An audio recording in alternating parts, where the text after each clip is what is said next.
The message reached the Galactic Council headquarters with the old encryption code.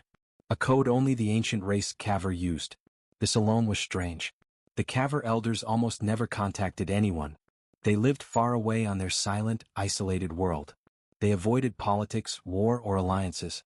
So when the communication officer said, "Priority transmission," from the Caver elders themselves, the entire council room fell into a deep silence. The meeting chamber was a tall dome with a curved ceiling and a giant window showing 3 pale moons glowing over the capital city. But even this peaceful view couldn't calm the feeling that something serious was coming. 7 council members looked at each other. Some confused, some worried, some angry. High Counselor Kilma, her silver scales reflecting the blue room lights, finally spoke. "Display it." A soft hum filled the room as the hologram activated. Blue sparks floated upward. Then an old figure appeared. Elder Tejo, the oldest living Caver. A being who had witnessed 5 galactic wars and the fall of 3 empires. Everyone straightened. When an elder spoke, you listened. But today Elder Tejo looked different. More tired. More fragile. Like he carried a weight that no one else could see. His translucent skin flickered as he bowed his head slightly. "Respectful council." His voice trembled. "I speak to you today with grave concern." A chill passed through the room. The Caver elders never showed fear. Never. Tejo continued. "Our deep space observers have detected a new species. On the distant galactic rim. They call themselves humans." Several council members shifted uncomfortably. Another new species? The galaxy already had enough problems. Tejo leaned forward, his large eyes blinking slowly. "These humans possess qualities we have seen only once before, in all our long history." Now the room tensed. The council knew the history of the Caver. They had observed civilizations rise and fall for thousands of cycles. And the elders never gave warnings. Not unless the danger, or the potential, was enormous. Elder Tejo's voice grew heavier. Humans adapt with remarkable speed. They survive conditions that would kill most species. They overcome obstacles through sheer determination and creativity. Kilma narrowed her eyes. "Creativity?" she whispered to herself. Tejo continued. "We have watched them grow, from primitive chemical rockets to early faster-than-light travel, in less than 200 cycles. Such progress is unprecedented." A snorting sound broke the silence. Counselor Ju, the tall, tentacled representative of the Marone species, shook his head with irritation. "Another young species making noise on the rim. Why should we care?" His tentacles twitched. "They will learn their place like everyone else." But Elder Tejo only stared at him, sadness in his eyes. "You misunderstand, Counselor. These humans are not loud because they seek war. They are loud because they never stop moving forward." His voice dropped. "Not even the universe has been able to slow them. And we fear nothing will." The council members exchanged nervous glances. Tejo took a long breath. "We elders have seen a race like this once before. A species that could not be contained. A species that changed the galaxy forever." The room froze. Everyone knew which species he meant. The unshackled ones. The ancient beings who had risen from nothing to dominate half the galaxy before mysteriously vanishing. It was a warning carved into history. But Tejo wasn't finished. Humans show the same signs. But they grow faster, stronger, more united. For a moment there was absolute silence. Then he spoke the words that made even the bravest counselors tense. "If guided, they will become protectors. If ignored, they will become unstoppable. If threatened, they will become something the galaxy is not ready for." His image flickered as if the truth itself was shaking the hologram. "Listen to this warning. Do not repeat the mistakes of the past. Do not underestimate the humans." The transmission ended. The chamber lights returned to normal, but the air felt heavy, like a storm was forming. Counselor Ju broke the silence first. "Ridiculous. A primitive species? Unstoppable?" He laughed. "They are nothing." But High Counselor Kilma wasn't laughing. Something about Tejo's voice? The fear behind it? It felt real. She turned to the others. "We need more information. Send scouts. Study these humans closely. If the elders fear them, we should be careful." Yet even she didn't fully believe Tejo's warning. No one did. Except, far away on a quiet world, Elder Tejo watched the stars and whispered, "You should have listened. Because the humans have already begun." And on the distant galactic rim, humanity's first FTL fleet jumped forward again. Faster, stronger, closer. to the galaxy that still did not understand. Far from the shining halls of the Galactic Council, on a quiet observation moon orbiting Valaris Prime, a single research station floated in silence. Inside, 3 Council scouts reviewed the latest deep space reports. They were the first team assigned to investigate the species the Elders had warned about. Humans. Most of the galaxy had never seen one. Some thought they were myths. Some believed they were pirates, scavengers, or small colonists. But the Elders' sudden message forced the Council to take action. Inside the observation room, glowing screens filled the walls. A soft hum of machines echoed as Scout Lyra, a young and curious Valerian, stared at the human data logs again and again. She frowned. "This cannot be correct," she whispered. Behind her, Scout Orzak, a tall reptilian warrior, folded his arms. He was older, stronger, and had little patience for strange reports.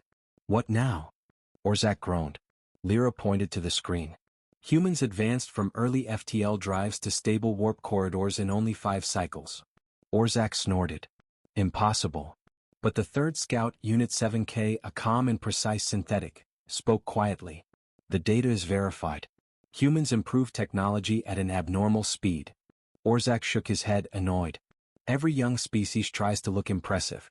They always think they are special." Lyra looked at him.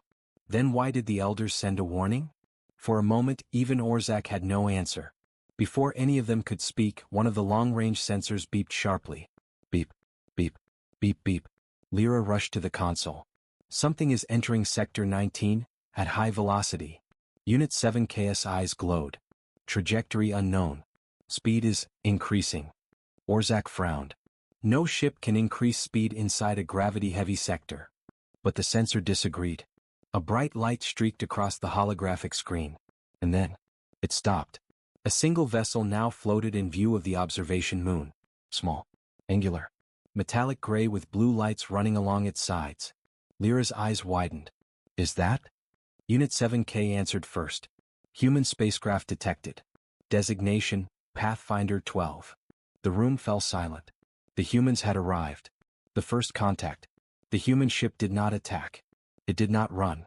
It simply waited. Almost like it expected someone to notice it. Lyra stared at the display, her tail twitching nervously. "This is strange," she whispered. "No species travels this deep into Council space during first exploration. They should still be mapping their own rim. But humans were already here." Orzak grunted. "Maybe they are lost." Unit 7K disagreed. "Sensor logs show intentional navigation. They came here on purpose." Lyra swallowed. "What do we do?" Orzak stepped forward. "We send a message." But Unit 7K suddenly stiffened. "Incoming transmission, from the human vessel. Audio only." The 3 scouts exchanged shocked looks. A new species, attempting communication first? Impossible. Yet the audio crackled to life, a calm human voice coming through. "This is Captain Eric Rowan of the United Earth Exploration Fleet. We come in peace. We detected your observation signals. Requesting permission to communicate." Lyra felt her heart jump. "They detected us? From that far?" Unit 7K checked the readings. "Their sensors are more advanced than predicted." Orzak blinked, stunned for the first time. What kind of species reaches this level so fast? Lyra stepped closer to the microphone. Her voice trembled slightly. "Observation Station Valaris to human vessel. State your purpose." There was a short silence. Then Captain Rowan answered. "We are searching for truth." Orzak frowned. "What truth?" The reply sent a chill through every being in the room. "The truth the Elders hid from the galaxy." The warning unfolds. Lyra quickly muted the channel. How do they know about the Elders? That message was encrypted at the highest level. Orzak moved closer to the screens, scanning the ship again and again. "They should not know anything about us," he muttered. "They should be primitive compared to Council races." Unit 7K spoke calmly. "Their technology is not primitive. Not anymore." On one screen, the human ship displayed an energy reading that none of them had ever seen. The engine hum was different, almost alive. Lyra turned back to her team. What if Elder Tejo was right? What if humans really are unstoppable? Orzak didn't answer, because deep inside something told him the same. Unit 7K interrupted. "The human captain is requesting direct visual communication." The scouts hesitated. If they accepted, this would become the first visual contact in history. Lyra took a breath. Activate the channel. The hollow screen flickered. Then, a human appeared. Young, focused, eyes sharp like a soldier but calm like a scientist. Captain Eric Rowan. He stared at them unafraid. "Thank you for responding," he said. "We believe your council received a message from the Caver Elders." Lyra nodded slowly. Captain Rowan continued. "The Elders are right. Humanity is changing faster than even we expected. We want peace, but we will not stop moving forward." His voice grew colder. "And we want to know why the galaxy fears us, before we even arrive." The room fell silent again. Lyra whispered, "What do you want from us?" Captain Rowan answered without blinking. "Information, truth, and maybe cooperation." Behind him, more human officers moved across the ship bridge. Focused, organized, determined. Unit 7K whispered, "They are not here to explore. They are here to test us." Orzak felt his scales tighten. A species like this, growing faster than anyone, reaching deeper into space than predicted. Perhaps Elder Tejo was not warning the Council. Perhaps he was warning the galaxy. And the humans were already knocking at the door. The silence inside the Valaris observation station felt heavier than the artificial gravity holding the floor together. Lyra, Orzak, and Unit 7K stood frozen, staring at the human captain whose calm eyes watched them through the hologram. Captain Eric Rowan did not look dangerous. He did not raise his voice. He did not threaten. But there was something in his expression. Something steady. Something unshakable. Something powerful. That made even the battle-hardened Orzak uncomfortable. Lyra swallowed hard before speaking. "You said you were searching for the truth. What truth?" Captain Rowan folded his hands behind his back. "The truth the Elders hid. The truth about why they fear humanity. The truth about what is coming." His words chilled the air. Orzak stepped forward, trying to look tough. "And what do you think is coming, human?" Captain Rowan's answer was simple. "Change." The human request. The holographic image zoomed slightly, showing more of the human bridge. Quiet, controlled, with people working in disciplined silence. Captain Rowan's tone remained calm. "We do not wish for conflict. We only want to know why our rapid progress worries your elders." Lyra felt herself breathing faster. She remembered Elder Tejo's warning. If threatened, humans will become something the galaxy is not ready for. And now she saw what he meant. Captain Rowan wasn't threatening them. He didn't need to. The speed of human growth was threat enough. Orzak tried to regain control. "You traveled deep into Council space. That is dangerous." Rowan nodded. "We know. But we could not ignore the Elders' broadcast. Anything they warn about is important." Lyra suddenly felt a strange respect for the humans. Most species feared the Elders. But humans respected them. Rowan continued. "We request access to your star charts and open information about the Council. We want to understand the galaxy better. We want peaceful contact." Orzak growled softly. "You want access to restricted data. That is not simple." Rowan didn't flinch. "It is necessary." Lyra leaned toward Unit 7K and whispered. "They are not asking, they are informing." Unit 7K nodded. "Their confidence level is high. They believe they can earn or take what they need." Lyra shivered. Humans were not arrogant. They were sure. The warning from the Elders repeats. Before the scouts could respond, the station systems suddenly beeped. A new message. Unit 7K checked the display. "Incoming encrypted signal from the Caver Elders. Urgent priority." Lyra's eyes widened. Another message? 2 direct messages within one cycle? That has never happened. Orzak's tail stiffened. What do they want now? The hologram of Captain Rowan flickered politely. "We will wait. Take your time." The human captain did not look frustrated. He looked curious. The new hologram sparked to life beside his image. Elder Tejo appeared again, looking older than before, his skin dim, his breathing deeper. This alone was terrifying.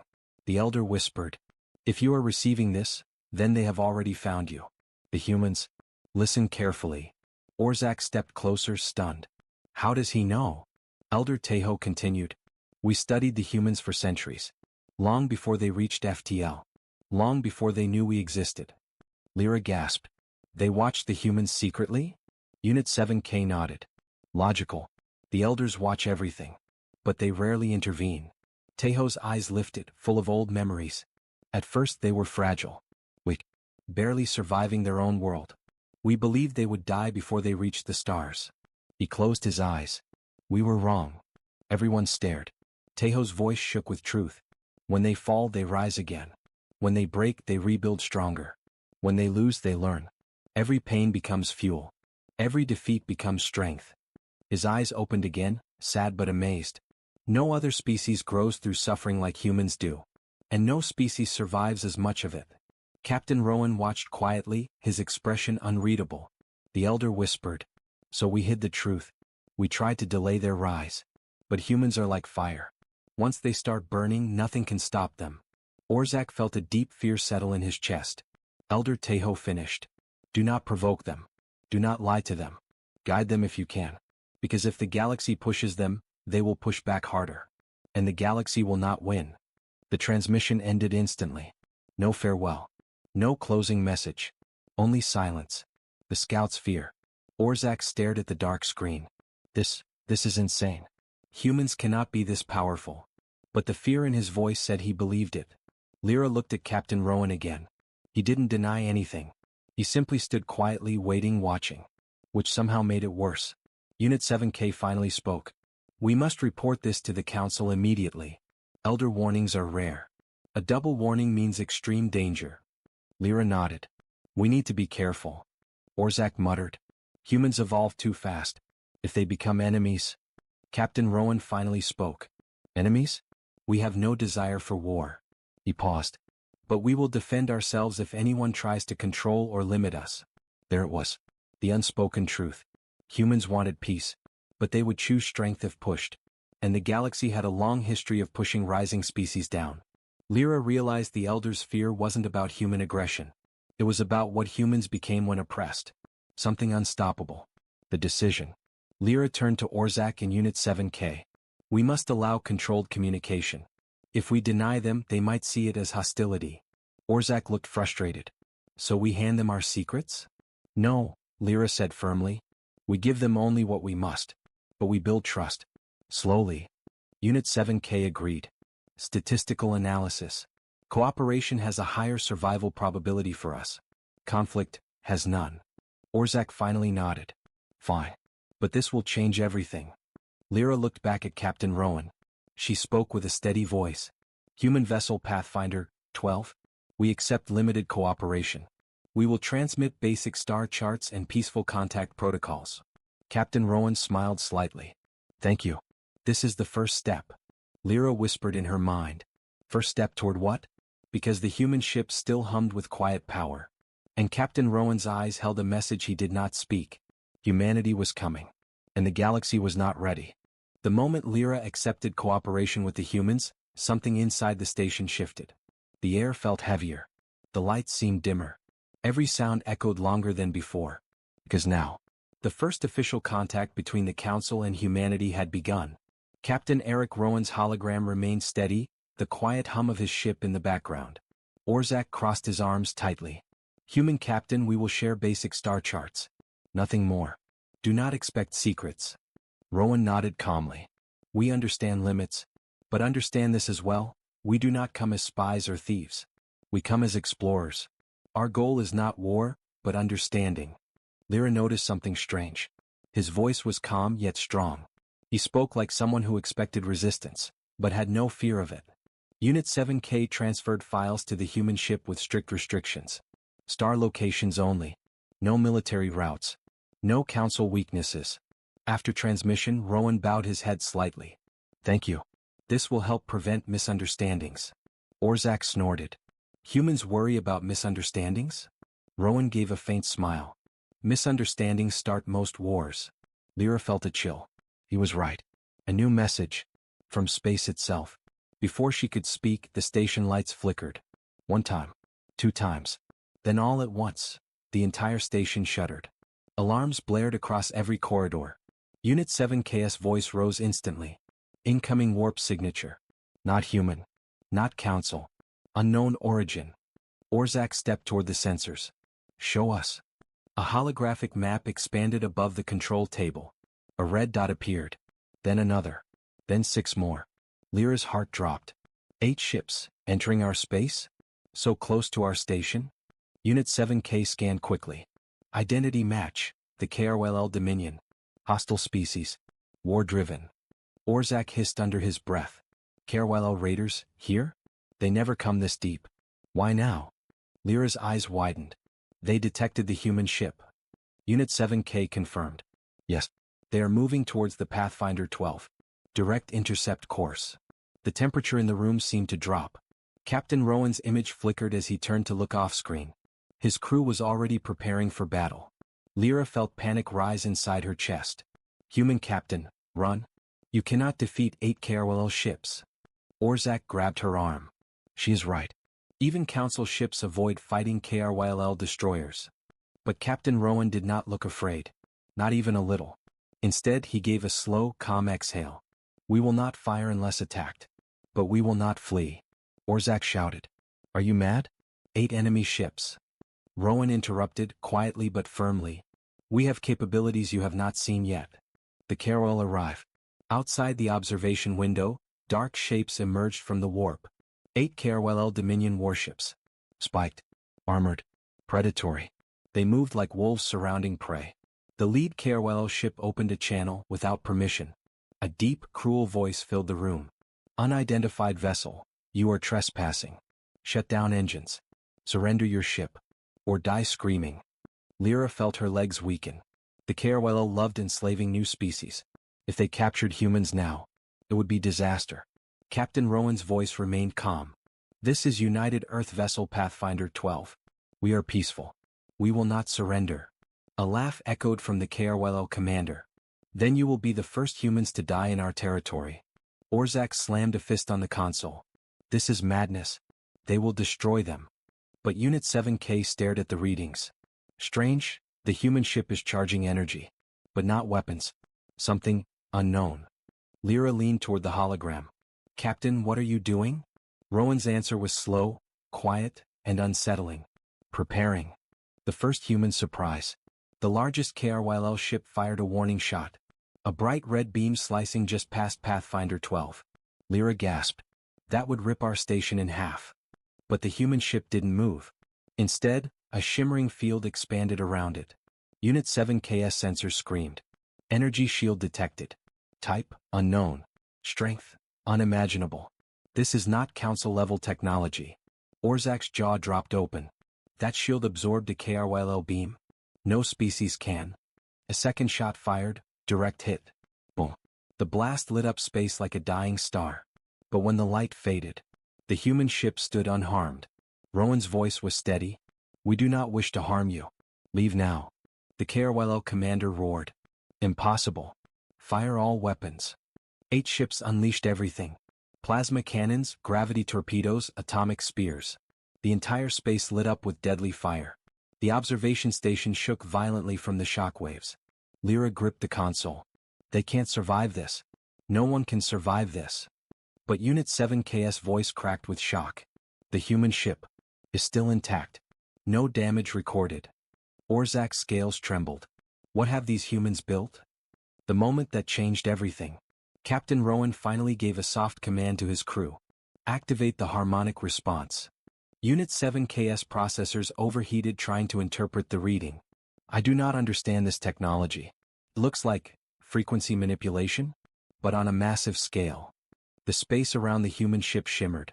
A silent wave pulsed outward, beautiful, harmless looking. But when the wave hit the Carwell ships, every weapon, every engine, every system, shut down instantly. All 8 warships floated dead and silent. Orzak stepped back in pure fear. They disabled them. Completely. In one strike. Captain Rowan finally looked back at the scouts. No one is hurt. We do not kill unless absolutely forced. This is your proof. Lyra whispered. Proof of what? Rowan's eyes hardened. That humanity is moving forward. That we are not prey. And that the elders were right to be afraid. The Carwell retreat. The Carwell ships rebooted slowly, terrified. One by one they jumped out of the sector. No threats. No insults. No final words. They fled. For the first time in history, the Carwell Dominion ran away. Because of a single human ship. Silence returned. Captain Rowan spoke. We will continue our peaceful mission. But understand, humanity does not fear war. We avoid it. But we do not run. Orzak's voice shook. You are dangerous. Rowan nodded. If someone forces us to be, Lyra watched him and finally understood the truth. Humans were not hunters. Humans were not conquerors. Humans were not monsters. They were survivors. And survivors, with this kind of power, were the last thing the galaxy expected. But exactly what the elders feared. Silence filled the command hall of the Fornax Council as the humans finished showing the captured Obsidian Warden. Every alien present felt a heavy pressure in their chest. None of them had ever imagined an enemy commander could look so terrified. But Commander Hale did not sit down. He kept walking slowly around the center hologram, speaking in a calm but sharp voice. "Now you understand," he said. "The Obsidians were not afraid of your fleets. They were afraid that humans would arrive. Because they know something you do not." The counselors stared at him, waiting, almost afraid to breathe. Hale pressed a control on his wrist panel. A new image appeared, a star map with glowing red lines. "These lines," he explained, "are the ancient warnings. Messages the old species left behind before vanishing. For centuries you treated them as myths. Fairy stories." Counselor Renvar swallowed nervously. "We believed they were simply symbolic. Lessons about unity." Hale nodded. "Yes. But the elders of your species, the very first ones, knew the truth. They tried to tell you that humans were special. That humans were unstoppable. But no one listened." A murmur ran through the chamber. Some council members leaned forward. Others leaned back as if the truth physically pushed them. Hale continued, voice steady. "The Obsidians found an old vault on the edge of the Orion Rift. Inside that vault were predictions written by the Primogen Elders. They said, if humanity reaches the stars, nothing will stop them. Not empires. Not war. Not extinction." Counselor Vishara's claws trembled. "That is impossible. Humans are smaller, weaker, short-lived. How can your species be considered the most dangerous force in the galaxy?" Hale didn't answer immediately. Instead he switched the hologram to a different image. Scenes from history. Human history. Wars fought on burning planets. Cities destroyed and rebuilt stronger. People surviving disasters that should have ended them. Explorers walking on worlds that tried to kill them. Civilizations collapsing, and humans still rising. Every frame carried one message. Humans do not stay down. The room grew colder. Finally Hale said, "You measure strength by muscle. By height. By lifespan. Humans measure strength by something else." He tapped his chest. "By will." The aliens looked around uncomfortably. Some had heard stories of humans' unnatural determination. But seeing their entire history compressed into a single unstoppable timeline, it shook them. Counselor Vishara whispered, "So the warnings were real. The elders knew humans could not be broken." Hale nodded. "And the Obsidians know it too. That's why they want to wipe out this coalition before humanity becomes the deciding force in the galaxy." Everyone went silent again. For a moment Commander Hale looked tired. As if he was carrying not only his species' reputation, but the responsibility of an entire future. But then he straightened, shoulders firm. "We are not here to rule anything," he said. "We are here to protect. To stand with you. You only have to let us." The chamber lights dimmed slightly as the counselors processed his words. No one spoke. Until suddenly, deep vibrations trembled through the floor. Counselor Renvar shot to his feet. Was that an attack? Alarms began flashing across the hologram map. A new fleet signature appeared outside the council's home system. It was massive. It was dark. And it carried the unmistakable configuration of the Obsidian Vanguard. No one moved. No one breathed. Commander Hale looked at the display, eyes narrowing like a predator finally seeing its prey. He whispered one sentence, calm and terrifying. "Good. They came to finish this." He turned toward the stunned counselors. "And now you will see why the elders were right." The alarms continued echoing through the ancient council chamber, turning every wall red. The hologram expanded, showing the full size of the incoming Obsidian fleet. Hundreds of warships. Maybe thousands. A dark swarm moving like a storm across space. Counselor Renvar's voice shook. That is their entire vanguard. We cannot fight this. Not even with all our fleets combined." Panic spread through the chamber like cold wind. Some council members clutched their seats. Others whispered prayers.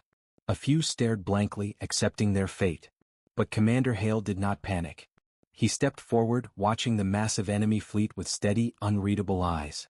Then he took a slow breath. "This," he said, "is exactly what they feared." The aliens turned to him, confused. Hale continued calmly. They did not come because they believe they will win. They came because they are afraid of what happens if they don't stop us now. They believe this moment will decide the future of the galaxy. A hush fell. Every alien felt the weight of his words. Counselor Vishara swallowed. What do you intend to do? Hale touched a control on his wrist. A new symbol appeared in the hologram. A human fleet insignia. A single word under it. Arius. Adaptive Response Emergency Squadron. Counselor Renvar's voice cracked. You said humans would only send observers for now. Hale stared directly at him. I lied. The chamber froze. Even the air felt heavier. Hale explained. When Sanctuary 9 was attacked, humanity understood that the Obsidians were not just testing your defenses. They were preparing to break the entire coalition. So Earth activated Arius. He tapped the map again. Now new signatures appeared, fast, sharp, burning white through the darkness. A small fleet. Only 12 ships. The counselors sighed in despair. 12 ships. Vishara whispered. Commander, this is not the time for jokes. We are facing a force that could erase our system. Hale turned to her and said quietly. You still think in numbers? Humans don't. Suddenly, the hologram zoomed in. Each of the 12 human ships had a strange shimmering around it. A distortion field. A new type of energy envelope unknown to the Council. They were not ordinary vessels. They were experimental. Classified. A type of ship humanity had never shown to any alien species before today. Counselor Renvar narrowed his eyes. What are those? Commander Hale smiled faintly. The Obsidians call them Gravewalkers. We call them Resolutes. Vishara's jaw tightened. And what exactly do they do? Hale stepped closer to the hologram. His shadow stretched across the council floor, sharp and long. They were built for one purpose. Not to destroy planets. Not to conquer enemy systems. But to break fleets. Entire fleets. Quickly. A cold wave rippled through the aliens. The room trembled as real space sensors activated. A voice from the intercom spoke in a shaky tone. Human ARES fleet has arrived. They are requesting tactical permissions. Commander Hale lifted his wrist. Ares, this is Hale. Proceed with Stage 1. The hologram updated instantly. The 12 human ships accelerated, but not like normal vessels. Not like anything the galaxy had seen. They jumped, appearing behind the Obsidian formation, then above it, then inside it, moving faster than any prediction algorithm could track. Counselor Vishara gasped. They are phasing through spacetime. That is impossible. Hale didn't answer. He simply watched. In seconds, explosions flashed across the battlefield. Obsidian cruisers broke apart like glass. Destroyers vanished in bursts of white energy. Communication nodes collapsed before they could send warnings. But the truly terrifying part? The human ships never slowed. Not once. Not for a single moment. They moved like living fury. Silent. Precise. Unstoppable. Renvar whispered, voice hollow. Now I understand why our elders were frightened. The room shook again as a final explosion lit the sky. A blinding arc of light that marked the fall of the Obsidian flagship. Silence followed. Deep, absolute silence. Then the intercom voice returned. Enemy fleet destroyed. 0 human losses. The counselors stared at Commander Hale. Not with fear of humans, but fear of how wrong they had been. Hale turned toward them. This is why the elders tried to warn you, he said softly. Not because humans are conquerors, but because when we choose to stand with someone, we do not fall. He walked toward the exit. But before leaving, he stopped and added one final line, voice low and unshakable. Remember this day. Today the galaxy learned the truth your elders always knew. He looked back at the silent, trembling council. Humans are unstoppable.